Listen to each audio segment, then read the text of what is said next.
ভক্তি সঞ্জীৱনী। ভগৱান আছেনে? নেদেখাকৈ বিশ্বাস কৰাটো কঠিন কথা হ'ল, কাৰণ কেৱল সন্দেহ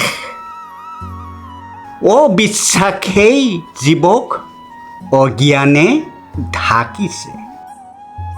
ভাগৱত শাস্ত্ৰ মতে কৈছে যে ভগৱান চিৰ সত্য, তেওঁ আছে।